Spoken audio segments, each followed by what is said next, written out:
Sziasztok nézők! Sziasztok nézők! 5. napja, hogy a déli szigeten vagyunk, vagyis ez az 5. nap, ugye? Igen. 5. napja, hogy itt vagyunk. Elindultunk a nyugati parton, mert azt hallottuk, hogy a nyugati part az nagyon szép, és mindenképpen akartuk nézni mi is. Első körben elmentünk az Abel Tasman Nemzeti Park környékére, vagy Nemzeti Parkba. Ahol túráztunk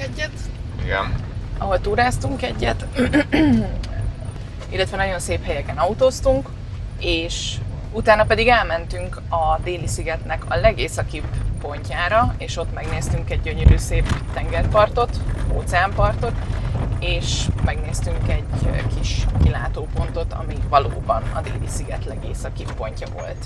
Az a part az nagyon szép volt amúgy. Az a part nagyon-nagyon szép volt, de erről az ott készített videók és képek is tanúskodnak. Igen. Elképesztően gyönyörű volt, láttunk ott is fókákat, bébi fókákat is. Ez a hely is egy ilyen Windows háttér Igen. alapanyag volt. Konkrétan az egyik Windows képernyőkímélőt ott készítették, vagyis hát ott lőtték azt a képet. Utána pedig elindultunk lefele a nyugati parton, mert tényleg azt hallottuk, hogy nagyon szép és áradoztak róla. És tényleg Nagyon szép. Tegnap azok a helyek, ahol jártunk, egyszerűen lenyűgözőek és lélegzetelállítóak voltak. Szerintem mind a kettő, ahol voltunk. Igen. Szembeforgalom. Jajjaj. Tegnap megnéztük a Pancake Rock Fantázia nevű sziklákat, Igen. amik hát azért hívnak Pancake Rocknak, hát ilyen palacsinta. Olyan rétegesek, mintha a megsütött palacsintákat egymásra rétegeznéd, és igen. ezért palacsinta szikláknak hívják őket. Illetve elmentünk még a Truman Trek nevű kis sétára, egy maximum 1,5 kilométeres séta, nem sok, de onnan is a végéről gyönyörű kilátás nyílt egy kis óceánpartra, sziklákkal, kavicsos parttal és akkora hullámokkal, hogy bekakítunk. Az nagyon durva volt, hogy ott milyen hullámok voltak. Ott bemész a vízbe, és esélytelen, hogy kigyere. Tehát akkor jössz ki a vízből, hogyha a víz úgy gondolja. De nem. Itt egyébként a nyugati parton szinte az összes parton tilos fürdeni, pont ezért, mert olyan áramlatok és örvények vannak, amik miatt egész egyszerűen életveszélyes mindenhol a fürdés. Szörfözni is csak nagyon kevés helyen lehet. Egyébként lehet, mert vannak nagyon jó hullámok, de nagyon kevés helyen és csak olyan helyen, ahol vízimentők is vannak, pont ezért, mert nagyon erősek az örvények és az áramlatok. Aztán estére kinéztünk egy szállást, vagyis hát egy ilyen ingyenes kempinghelyet, ami hát így nagyjából a semmi közepén egy baromi nagy tó mellett volt. Ahova egy ilyen úton jöttünk egyébként be. Ezt mondanom sem kell, hogy nagyon szereti az autó, nagyon szereti minden belül is, nem csörög-zörög semmi. Lehet, hogy ez hallatszik is a háttérben. Szerintem tudni, remélem, hogy nem rontja el majd ezt a videót, hogy amúgy így csörög minden. És amúgy nagyon szép volt a hely, egyetlen egy probléma volt vele, hogy ami a legtöbb ilyen helyen probléma lesz itt a déli szigeten, hogy tele volt szentflyokkal. Igen. Úgyhogy nem viccelnek tényleg ezek a szentflyok. Igen, hallottuk, meséltek erről is. De én eddig ilyen hitetlen voltam, én azt gondoltam, hogy mindenki, aki mesélte ezt nekünk, azok ilyen puhák, hogy jaj, megcsípkedtek a bogarak. Aha. És akkor mi meg így voltunk, hát minket is megcsípett már egy-kettő, de hát mi azért nem sírunk ennyit. Igen. Hát most azért kedvem lenne sírni már, mert a lábam az tehát nyomokban bőrt tartalmaz, de leginkább csípéseket csak. Ja, úgyhogy a szentflyokkal vigyázni kell, és itt, ahogy ideértünk, szerencsére tegnap, ahogy ideértünk erre a szállásra, nem voltak, mert még sütött a nap, de utána ilyen 6-7 óra fele este elkezdtek jönni. Azt is olvastam valahol, hogy így este, meg reggel jönnek elő amúgy. Igen. Szóval lehet, hogy napközben azért húztuk ott meg. És még egy tanulságos dolog volt így a szentflyokkal kapcsolatban. Ugye az volt, hogy nem szabad nyitva hagyni sokáig az ajtókat, igazából egyáltalán nem. Tehát pikpak, ki kell jönni, be kell menni, be kell zárni, azt kész. És... Not bad. Bejönnek a szentflyok, Rebi. Jajjaj. Szóval tegnap este gondoltuk, hát még azért sütött a nap, ilyen 7-8 fele este, és van ugye a tetőnkön 2 ablak, amin van szúnyogháló, tehát gondoltuk, hogy akkor azokat legalább kinyitjuk, hogy valami levegő jöjjön be. Ki is nyitottuk őket, de bejönnek a szúnyoghálón.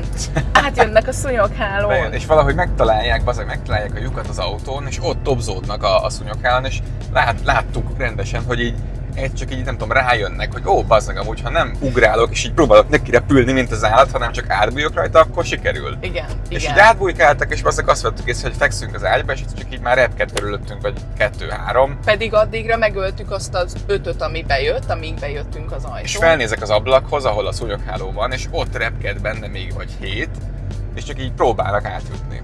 Ja, úgyhogy nem vicceltek tényleg a szemfájukra, és nem puhák voltak csak az emberek, hanem... Vagy mi is puhák vagyunk. Vagy mi. Most viszont tervet változtattunk. Az volt a terv, hogy Újra tervezés volt, az volt a terv, hogy megyünk végig a nyugati parton, és megnézzük a gleccsereket, viszont a következő napokban nem lesz valami jó az idő. Illetve nem is nagyon vannak úgy igazán szép kempinghelyek, ahova megéri csak így oda menni és akkor ott lenni. Úgyhogy ahelyett, hogy megnehezítenénk az életünket ezzel az egésszel, inkább tervet változtatunk, és átmegyünk az Arthur Hágón. Arthur szoros. Arthur Hágó. Hágó. Szóval átmegyünk az Arthur szoroson, amit én egyébként is át akartam, mert hogy elvileg nagyon szép. És ezzel át fogunk kerülni a déli szigeten végig húzódó ilyen hegy vonulatnak a másik oldalára, tehát át fogunk menni kb. A keleti partra. Igen, Christchurch környékén leszünk most már. Aztán majd ott találunk egy szimpatikus kis kempinghelyet, meg is fürdünk majd, aztán küzdünk a Sandfly-okkal tovább. Ja. Valószínűleg, de majd meglátjuk.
Barlangot mászni?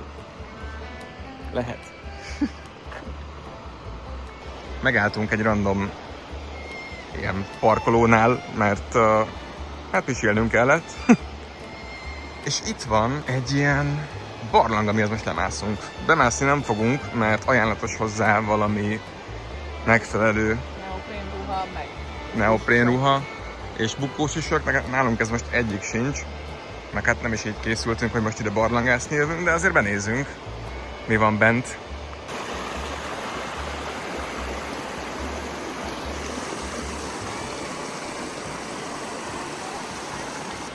Ez a víz, ez hány fokos volt szerinted? 0 fok. Nem sokkal lehetett több. De átjöttünk. Én ennél tovább nem megyek, aztán lefagy a lábam.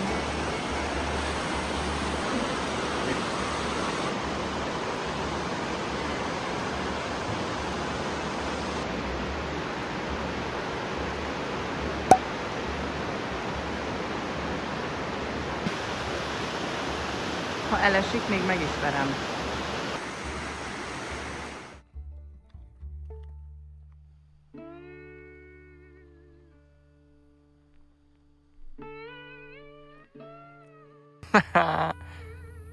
Valakinek üzeshet az oknia. Hogy történt ez, Rebi?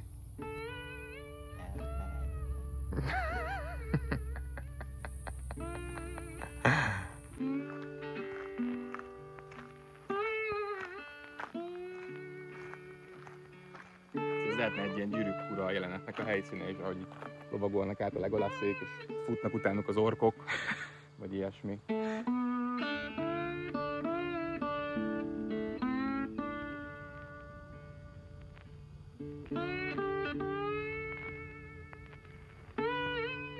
Itt tényleg forgattak amúgy jeleneteket, basszony. Nem konkrétan itt, de közel.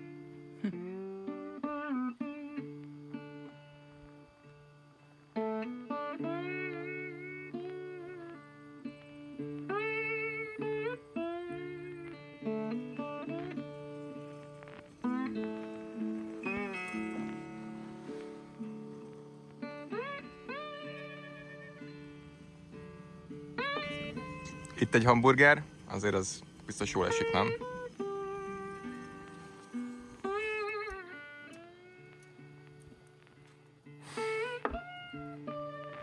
Mosogatás?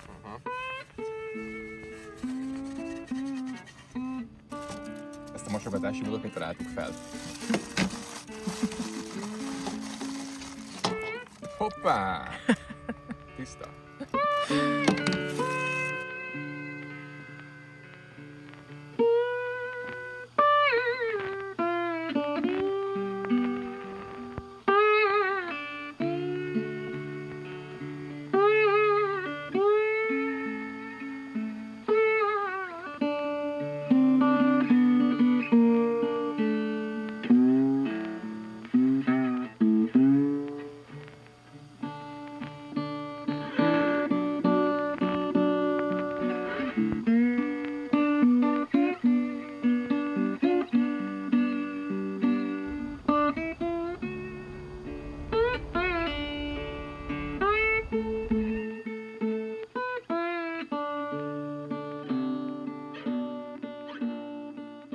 Szóval az történt, hogy az Arthur hágó után úgy gondoltuk, hogy egy Freedom Campingbe fogunk majd megszállni este, de akkor előtte elmegyünk és megfürdünk valahol. Egy Oxford nevű városkában találtunk egy uszodát, ilyen helyeken szoktunk általában fürödni, hogy akkor ott megfürdünk, de rájöttünk, hogy igazából a vizes tartályinkat fel kéne tölteni, szemetet kéne dobni, és még ugye nyilván akkor fürdeni is kéne valahol, hogy akkor inkább menjünk, nézzünk meg, hogy milyen egyéb kempingek vannak még a környéken, és találtunk egy egészen szimpatikus, olcsó kempinghelyet, de egy picivel visszább, mint ahova eljöttünk. Szóval mit csináltunk? Elindultunk Oxfordból vissza abba az irányba, ahonnan jöttünk, csak egy 20 perces út lett volna, csak hogy egy benzinkút mögött megláttunk egy autót bent parkolni egy műhelyben. És ilyen érdekesen nézett ki, úgyhogy megálltunk, visszafordultunk, és oda mentünk megnézni, hogy mi az. Ez egy ilyen új-zélandi gyártmányú kitkár volt, amit egy idősebb tag vezetett, JD, és szívesen bemutatta nekünk az autót meg, hogy miből állt össze, mert hogy ő építette meg a saját kezével, miután nyugdíjba vonult, úgy gondolta, hogy kellene valami, olyan leköti magát, és hát ez lett az. Vett egy ilyen kitkárt, és 3 éven keresztül építette full time. És most elkészült, már egy ideje elkészült, olyannyira, hogy már lejárt róla a műszaki, az meg itt el kellett volna fordulnom. Szóval lejárt róla a műszaki, és amikor mi találkoztunk vele, akkor éppen műszakiztatták, vagyis akkor már éppen átment a műszakin. Látjátok majd a képeket, meg a bevágásokat, hogy néz ki ez az autó. Teljesen roadlegál, rendszámos, műszaki is minden rendben volt, nem kellett csúszópénzt fizetni, simán átment elsőre. És a JD annyira barátságos és kedves volt, hogy mondta, hogy persze, nyugodtan nézegessük meg, üljünk bele, elvisz minket egy körre vele, úgyhogy mind a ketten elmentünk egy kört kerülni vele, és amúgy beszarás volt az autó, nagyon durva. Én már ott nagyon meglepődtem, amikor körbenézegettük, oda mentünk körbenézegetni a műhelyben, és akkor mondta, hogy nyugodtan üljünk bele. Hát mondom, jó, Kari beleült, oké, megnézte, király volt. Aztán az, hogy én is üljek bele nyugodtan, jó, hát akkor én is beleültem. Aztán mondtuk neki, hogy jó, köszönjük szépen, nagyon király dolog volt. Aztán azt mondja, kurva jó az autó. hogy akkor üljek be, elvisz egy körre. Hülye vagy? Oké, jó, menjünk. Elvitt egy körre, azt utána visszaértünk, és akkor mondtam Karinak, hogy jöjjön ő is, és akkor őt is elviszi egy kör, és őt is elvitte egy körre, és akkor közben mondta nekünk, miközben mentünk az egy-egy körön, hogy amúgy utána menjünk el vele nyugodtan, itt lakik 5-10 percre, megmutatja a kis műhelyét, mert hogy épít egy másik autót is közben, és menjünk el vele, nézzük meg. Úgyhogy elmentünk és megnéztük. Igen. Mit csinál az ember 18 000 kilométerre otthontól, elmegy egy random emberrel. Jó, de ez egy ilyen kedves öreg ember volt. Igen, azért semmilyen. Gondoltuk, hogy nem fogja azzal kivágni a versenyeket. Meg egyébként az annyira fura volt, hogy a kinézete, a ruhája, a cipője tök lyukas volt, meg a ruhája is, tehát ilyen kicsit ilyen szedett-vedett volt, és bekanyarodtunk oda, ahol lakik, és nyilván egy óriási területen van a telkük, óriási területű a telkük, mert itt Új-Zélandon főleg ez megszokott. Kb. Mindenkinek óriási területű telke van. Aki nem egy városban lakik, vagy így faluban, és van egy normális méretű kertje, hanem kijebb lakik, annak általában óriási területű telke van, mert tartanak bárányokat, teheneket, lovakat, mint ahogy egyébként ők is, és a házuk is tip-top.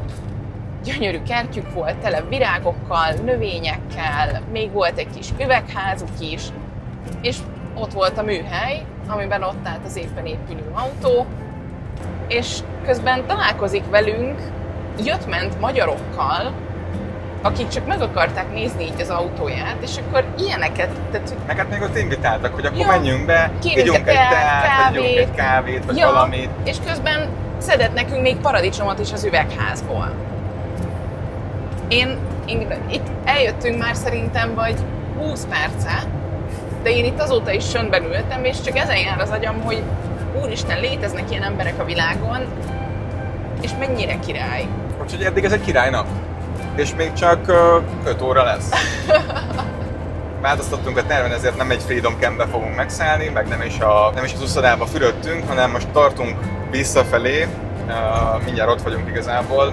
Kinéztünk egy viszonylag olcsó kis kempinget, ahol fel tudjuk tölteni a vizes palackainkat, szemetet kidobjuk, megfürdünk, rendbe szedjük magunkat, aztán folytatjuk az utat. Holnap, persze. Ja.